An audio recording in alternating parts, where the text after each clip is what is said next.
What's going on, guys? This is the Illegal Defense, episode 9 of the NFL portion. We're going to get right into it. We have the Ravens and the Bucks. The Ravens took care of business on the road, came out on top against the Bucks, 27-22.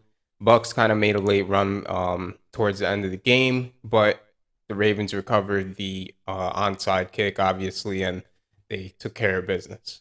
So, Yeah, and this is actually a game that we talked about.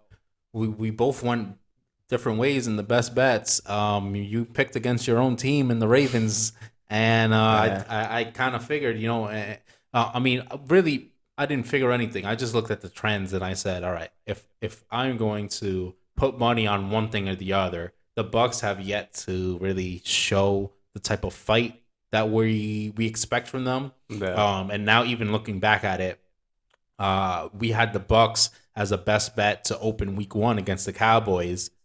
They covered that spread no problem, but they even in that game that might have been their best game so far, and even in that game they didn't really assert their dominance over them. Right. So yeah, just looking at it, I knew the Ravens need the win. We know that they are trying to compete in that tough AFC North division, and they had some things not go their way already so far against a Bucks team on the road that hasn't really shown us enough yet. Um, I rolled with the Ravens. They had their trouble in this game too, though. Like you said, the Ravens needed that onside kick to, keep them in the game late, and Right. they were able to execute and get the job done. But they've showed their struggles as well, and this is a team that, as far as the AFC goes, we know we have the two monsters in the Chiefs and the And the Bills. Bills. Yeah. Outside of them, we did a segment on the top teams in the league, And and the Ravens made our top five kind of based on their potential because they do have the potential to get into a fight with those guys and be able to come out victorious if they, play their game and force their opponents to come to their level and engage in their type of football. So yeah, Lamar Jackson is able to get the job done.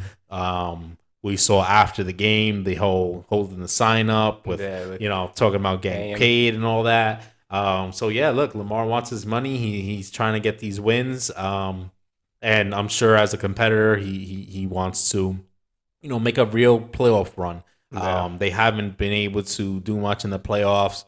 Obviously, they're in a situation where they're facing tough teams most weeks. They need every win they could get to make sure they get in the playoffs. The higher seeding, the better. So, Right. yeah, they're certainly on a journey, and they pick up a big win here against a solid Bucks team. Yeah, and the good thing, the thing they, I mean, they lost Andrews in the middle of the game, so that Mm-hmm. was, the Isaiah Likely, he had to step up, and he actually had he had Great a game. great game, Game of his career so far. I mean, and not that many games in, but still. right, but still, and that goes, and one, it's a great game. Two, you gain a little bit more trust with Lamar, and maybe he'll get him more involved with some double tight end sets, that maybe Greg Roman would draw up. And then three, it's like it's great to have, you know, on not only on offense, on special teams. He was able to get the onside kick that they needed and things like that. So I think a great game to have for him and just for the Ravens in general. And so, Ravens took care of business and on to the next week. But the next game that we have is the Giants versus the Seahawks. The Giants kind of came back down to earth. They ended up losing 13-27. The Seahawks were just explosive and firing on all cylinders. We saw what they were able to do and against other opponents, and the Giants just struggled a little bit. But I mean, not. I don't think it's too. I don't think it's something to get too down on. I think Yeah, it's I think it's it wasn't much of a setback. right. We previewed this game last week. We talked about these two teams meeting, being in a similar trajectory in terms of people not really thinking there much of them. and I'm coming head to head in this battle, which was sure to be a fun one. I talked about this, probably be a close game.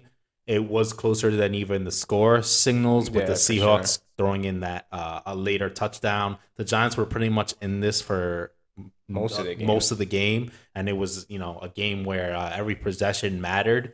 But yeah, like you said, the Seahawks were able to come through with some more explosive plays and put up more points.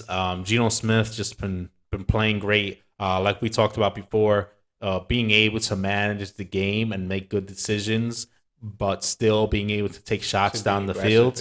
yeah. Man, he made some throws, even some throws that didn't go their way, but just really slinging the ball down the field, trying to Yeah. take shots. And as a defense, we know that's hard to play against when you're worried that, okay, this guy could try to throw over the top of us any minute, try to throw the ball 50 yards down the field um, without any restrictions or caring too much. So, And against a lot of great defenses. I mean, mhm. we have the Chargers. They haven't shown what they were supposed to be showing, Still great but defensive they're players, still though. they still have great defensive players in Derwin James.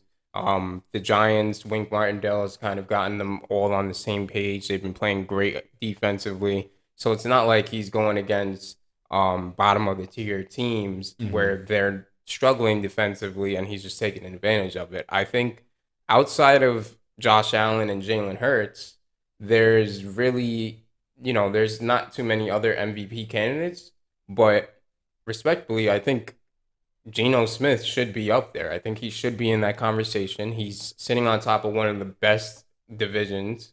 And Has he's the and top he's completion and percentage. he, yeah, he's been running one of the better offenses in the league. Right. And they put up consistent points every game. It's not like they're just winning these games 17-14 or they're just getting 21 points. Like they're really putting up points. So I think Geno should I mean he's getting the credibility, but I think as far as MVP wise, he should be getting in those kind of conversations. Yeah. If he continues to play the way he's playing, I think it's definitely something to talk about and definitely a subject that I'm sure all the media will get on soon.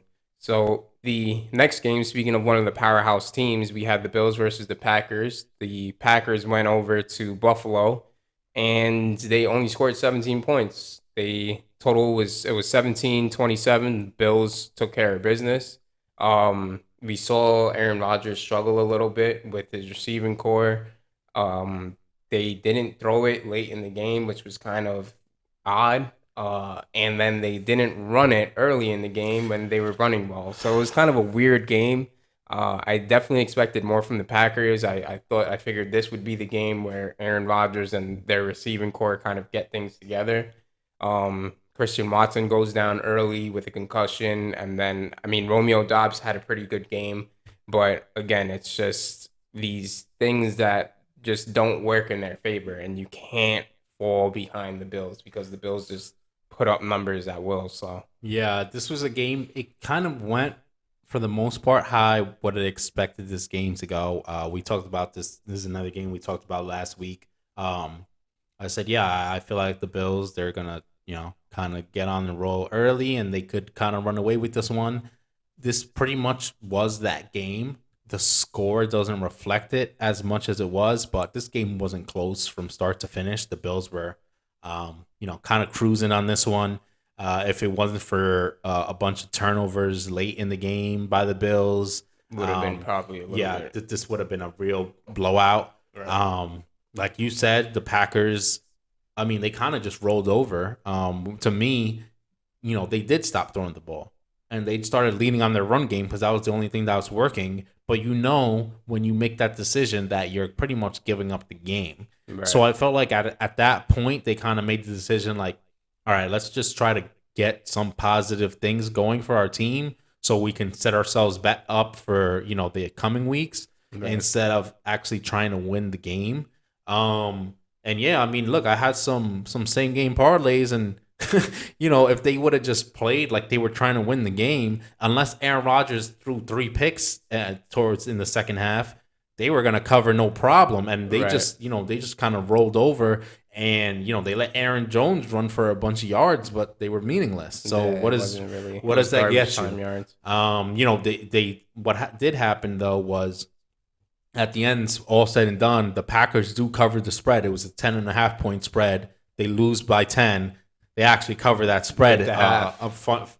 Yeah. So, things went that way. But yeah, definitely, I wouldn't say disappointing for the Packers. I mean, I guess in a way it's disappointing to watch this happen to them, but certainly not surprising and pretty much along the lines of what I expected from them. What I would have expected though was, like I said, for them to at least try more. Like we see this is a 10-point loss. You Right. can't just give up on throwing the ball early in the fourth quarter, With pretty Aaron much. Rodgers at that. Yeah, it's like 14 minutes left in the fourth, and you give up seen- on throwing, and then they start throwing again later, like when like 4 minutes left. But at that point, it's like, all right, you guys kind of gave the game up already. Yeah, you kind of shot yourself in the foot. What's Yeah. crazy is I had a same game parlay too, and it was Aaron Rodgers 225 yards. I figured he was going to end up slinging it, and we'll see more of Aaron Rodgers. And they just stopped throwing the ball, Yeah, and yeah. that was the only leg that I needed. Yeah, 225. same thing that happens to me. So- Aaron Rodgers passing yards.